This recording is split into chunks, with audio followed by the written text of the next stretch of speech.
Assalamualaikum warahmatullahi wabarakatuh. Kali ini penulis ingin membahas soal eco riding. Penulis pakai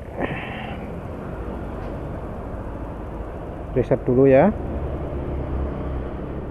Jadi eco riding itu kalau di luar negeri lebih dikenal dengan hypermiling. Jadi itu teknik untuk bisa membuat kendaraan jadi irit. Tekniknya nggak cuma dari cara berkendara saja, tapi juga dari modifikasi yang harus dilakukan. Jadi yang simpel-simpel saja itu adalah membuat tekanan ban itu tidak terlalu keras, tidak terlalu empuk. Jadi ban empuk itu mengurangi boros atau iritnya kendaraan, jelas itu. Penulis bisa dibilang kurang ideal karena hujan kencang ya, sorry ya.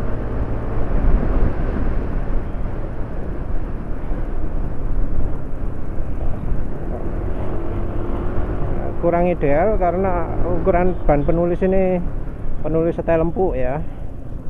Harusnya depan 22 belakang 32 atau berapa gitulah. Penulis setel sembarangan, pokok yang depan kalau ditekan ada melewat sedikit, yang belakang juga gitu. Jadi kalau yang tekanan aslinya itu direm, ditekan depan gitu, bannya sama sekali nggak goyak, nggak melewat atau apa.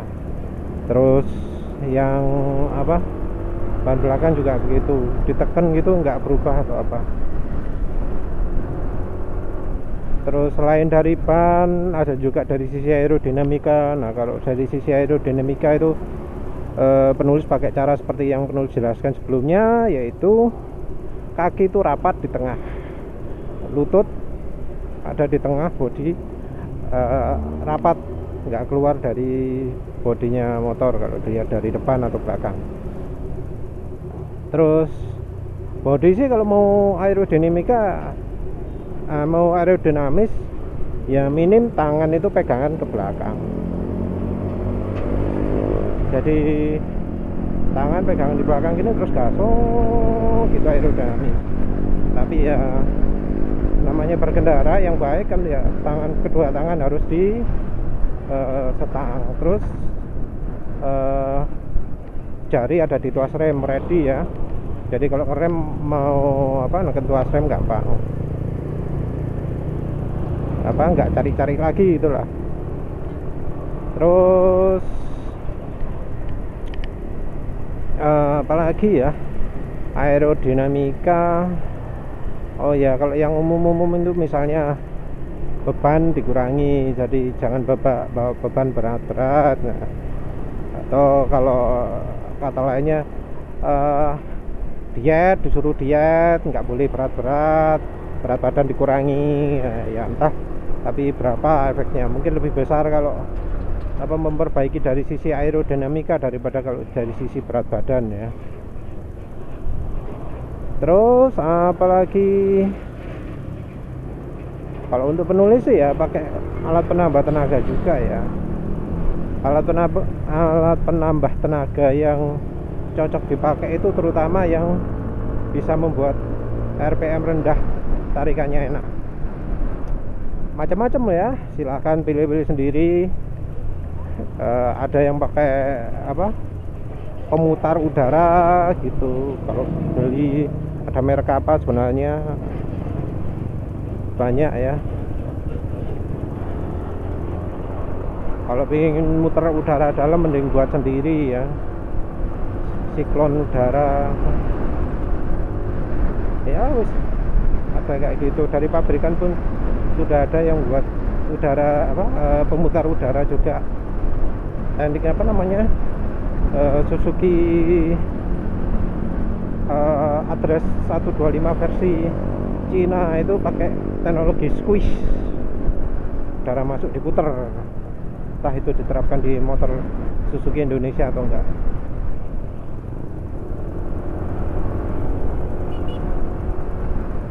Terus apa lagi ya, penambah tenaga RPM bawah itu HHO, tapi HHO biasanya kalau sudah mesin injeksi harus diakali.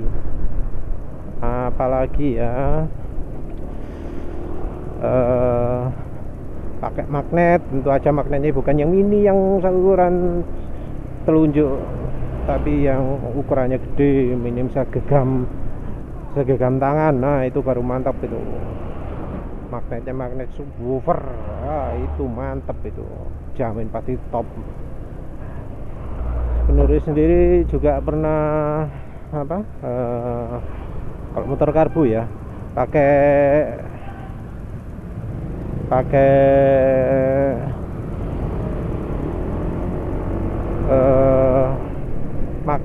Semenite itu kalau motornya karbu cocok. Kalau motor injeksi cuma fungsi kalau motornya masih irit. Kalau sudah sensor oksigen soal ya jadi boros. Kalau yang apa, teknik konvensional itu pingin ngirit ya, contohnya roller ganti berat, terus gigi rasio yang apa manual itu gigi belakang dibesarin, gigi belakang dikecilin, gigi depan dibesarin, jadi membuat rasionya makin kecil, makin long. Long. Wis setelah pokoknya dibikin top speednya meningkat. Akselerasi mungkin makin payah, tapi kalau dibuat hypermile lebih cocok. Pakai ban yang apa, model tipe hard, karetnya tipe hard juga bisa, jadi lebih irit. Terus kalau penulis sendiri pakai pro kapasitor terutama mungkin kalau di motor 2 ya minim ya, 1 di selang bensin, 1 di kabel busi. Di NMAX sepertinya posisinya sudah nemu, yang satunya di atasnya koil busi deket lah, yang satunya di saluran bensin dekat tangki. Penulis sekarang pakai 2 sih.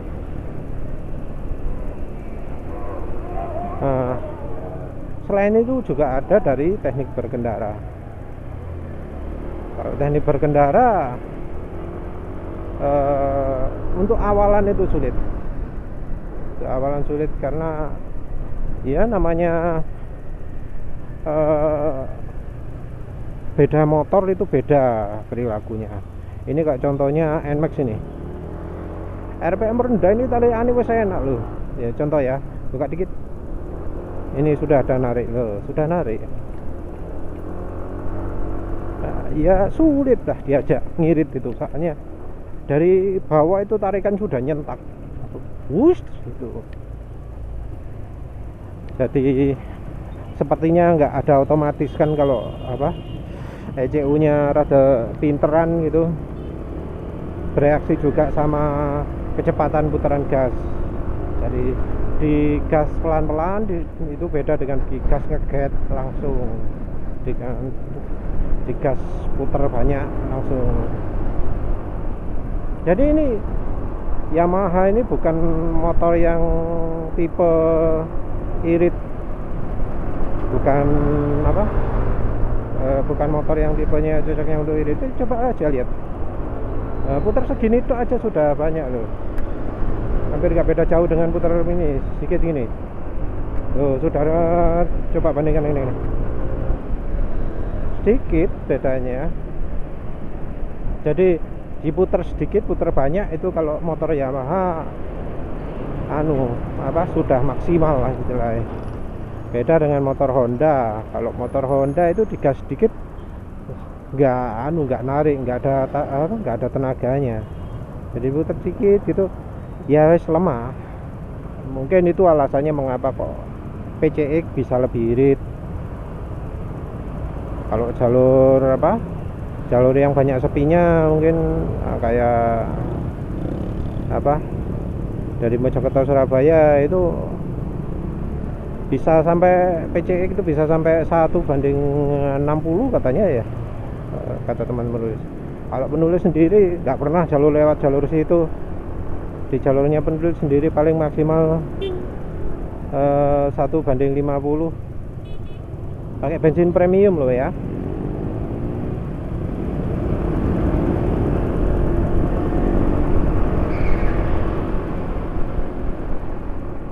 Jadi kalau untuk Matic itu mungkin beda-beda ya, untuk awal gas rendahnya itu. Jadi kalau Yamaha ini sepertinya ya, daripada mulainya pelan, mendingan langsung gas kuat gitu, baru ketika mencapai kecepatan yang diinginkan jalankan kencang. Jadi motor itu idealnya jalan eco itu kecepatan antara 40 dan 60. Nggak tahu ya berapa. Yang jelas kalau Yamaha ada satu lagi variasinya, kalau yang pakai VVA, jangan sampai VVA-nya nyala. Karena kalau VVA-nya nyala, efisiensinya berkurang untuk RPM rendah. Tapi sayang penulis nggak tahu ini cirinya VVA nyala atau enggak gimana, soalnya nggak denger ya. Malah penulis curiga nih VVA-nya nggak aktif nih. Nggak tahu lah kenapa, tapi ya wes biarin lah, masih VVA-nya nggak aktif nggak masalah, malah enak ya, toh nggak butuh untuk ngebut-kebutan banget. Jalan apa tanpa VVA aja udah bisa 113 ya, lumayan. 113 pedo ya, entah GPS, nggak pernah ngukur.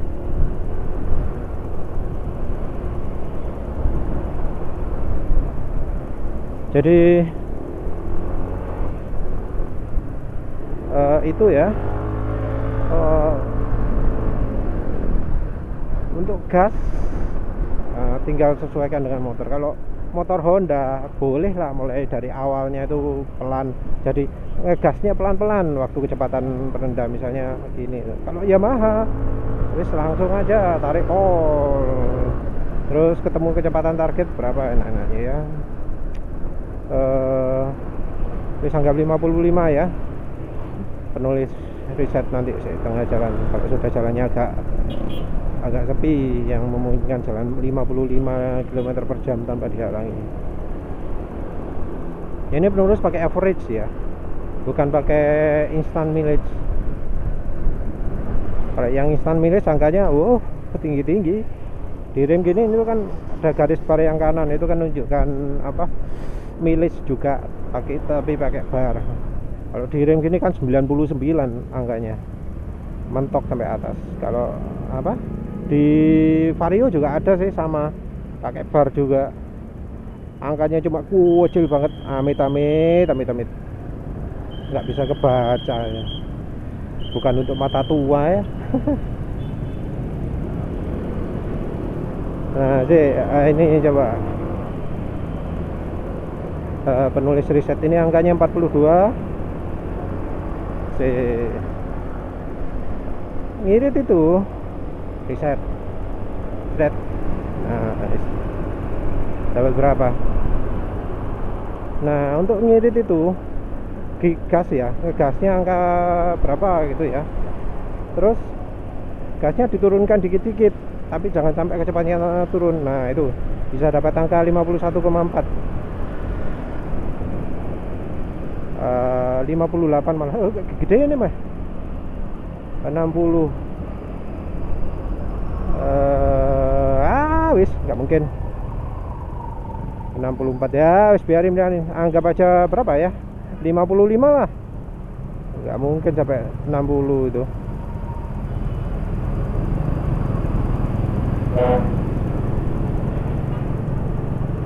Nah ini angkanya turun 63.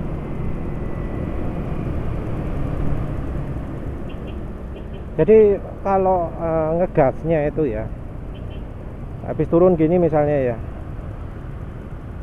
macet, digas dikit terus diturunkan dikit. Ini agak susah ini soalnya gasnya sensitif banget. Nah, ini wis terasa pas nih. Nah, sek kalon.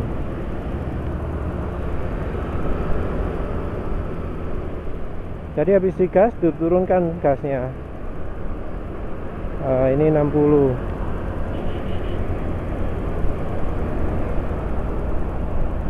Lima 8,7, kecepatan 49, wis gak turun. 50 malah naik ya wis.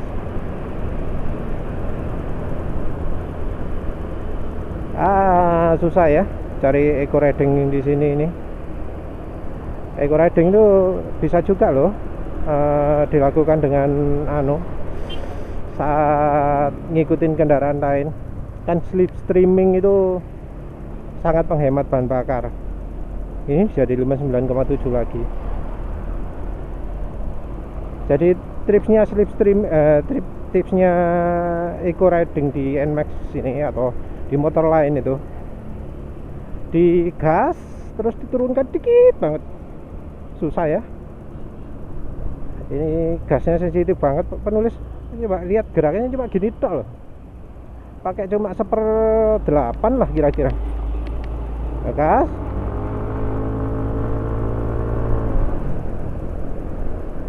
Eco riding 55, jangan digas tapi jangan sampai turun kecepatannya.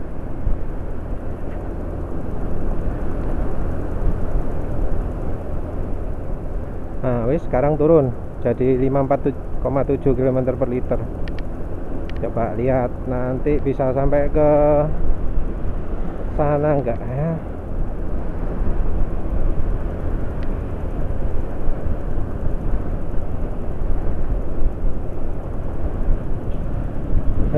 Susah emang.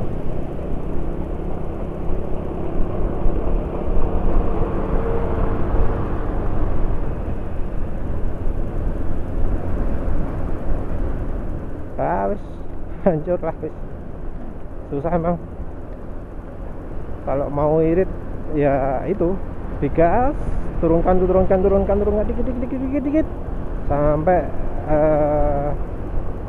kecepatannya enggak sampai pas ya, kecepatannya bisa konstan, enggak turun.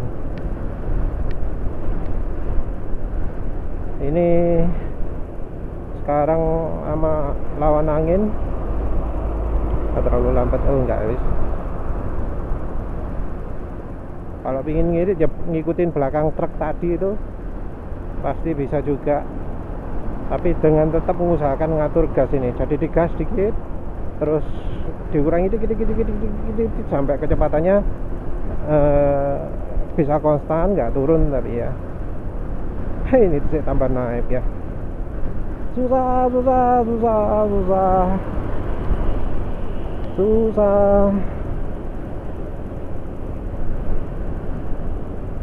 Susah sekali ini ngatur kalau NMAX ini. Gasnya yang bawah sensitif sekali. Nah, kalau yang motor manual lebih gampang. Ini kan karena CVT ya. Kalau CVT itu ya kan otomatis juga. Jadi kecepatan disesuaikan dengan RPM atau bukaan gas. Kalau di motor manual mau ngirit gimana? Ya gimana caranya pakai gigi paling tinggi. Gigi paling tinggi misalnya gigi 6. Ya pakai gigi 6. Maksimalnya 4, pakai gigi 4.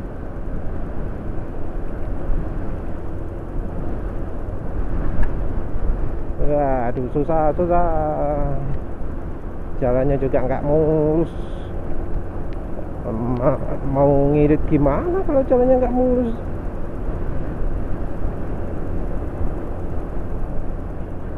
Ya mungkin ini sebabnya ya, Honda itu lebih irit.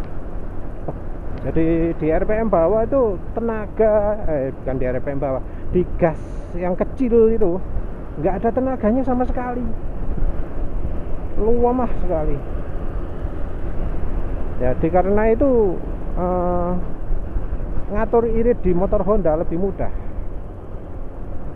Jadi tenaga itu baru keluar kalau gasnya banyak. Kalau di Yamaha ini sepertinya semaksimal mungkin, mulai dari bawah masuk ke gasnya sedikit sudah nyendol jedol gitu, nggak nunggu di gaspol. Ini kena sedikit drafting, jadi ngikutin depan. Ya wis lampu merah. Nah wis lah, ini dapat 53,3 km per liter. Irit kan? Ini kalau jalannya mulus terus panjang terus, iya pasti bisa dapat. Kalau sekarang udah berhenti ya nggak mungkin lah dapat segitu.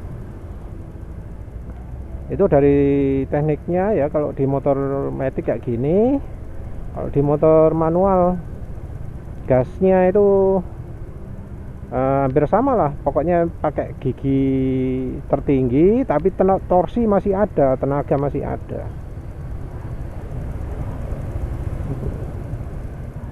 Tapi ya kecepatan juga harus diatur, jangan sampai lebih dari 70 lah ya, jangan sampai merasa melawan angin lah.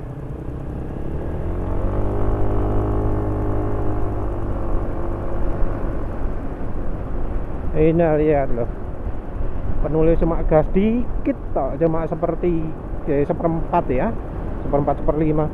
Ini yang belakang-belakang udah ketinggalan semua tuh, baru nyalip padahal nggak banter ya. Susah emang kalau Yamaha ya.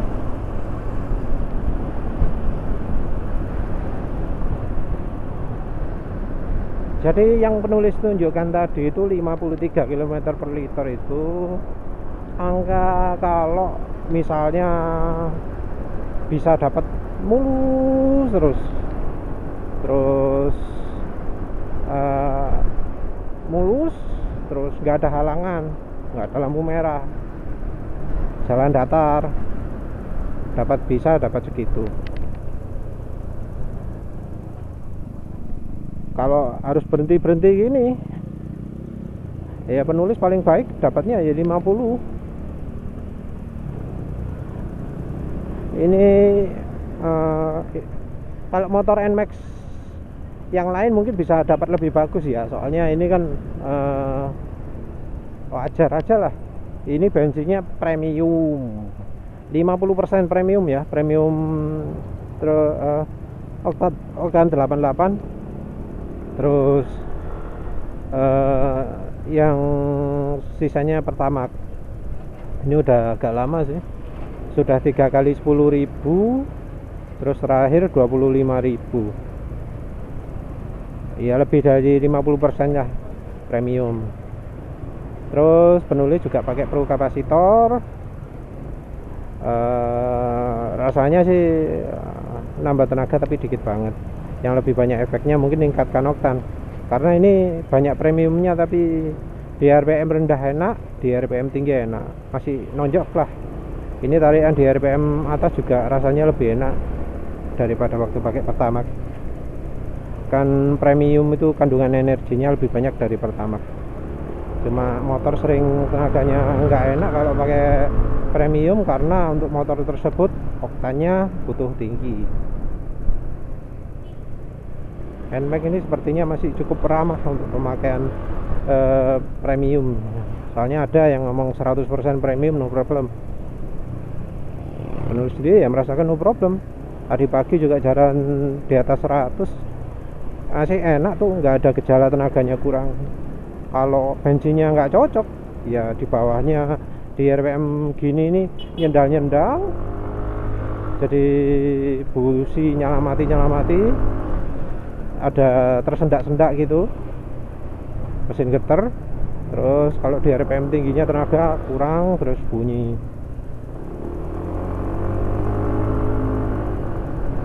Tapi ini enak. Ini masih sisa RPM tadi lah, masih sisa milis yang tadi, gak usah diomongin ya, dapat berapa, masih 49.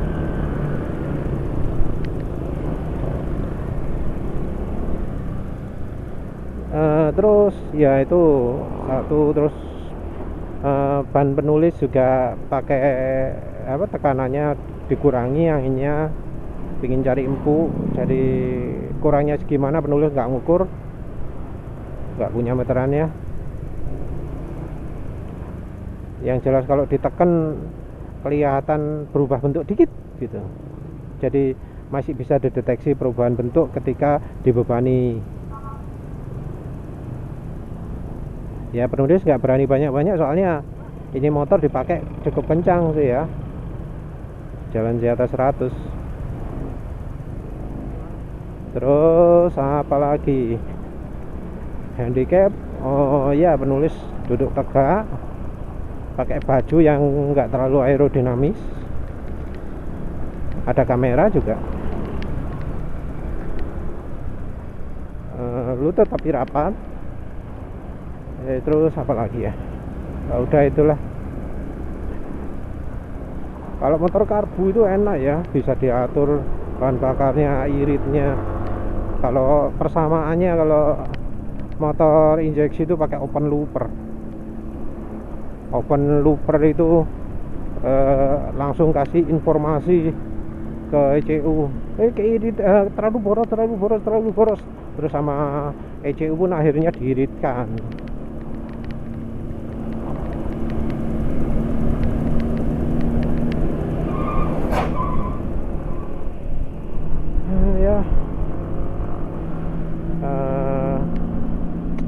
Ya intinya eco riding itu permainan gas. Kalau motor yang engine brake-nya kecil, seperti misalnya kalau udah pakai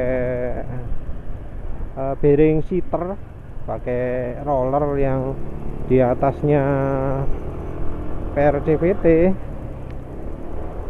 nah itu mungkin bisa ya pakai teknik gas, lepas gas lepas itu. Jadi tekniknya kalau hypermilis di kendaraan yang nggak ada engine brake-nya itu adalah gas lepas ya.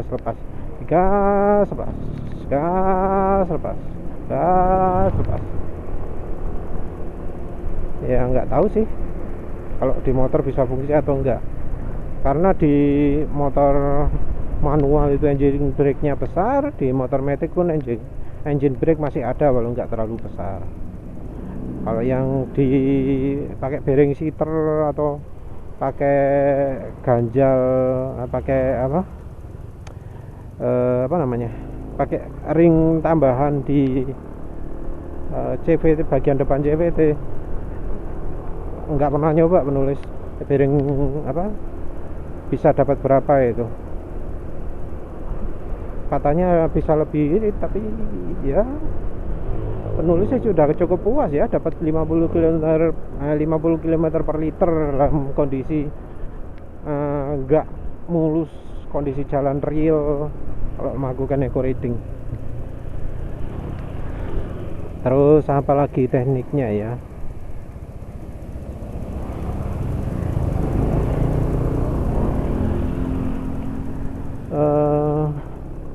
Jalan itu kalau eco riding pelan itu nggak berarti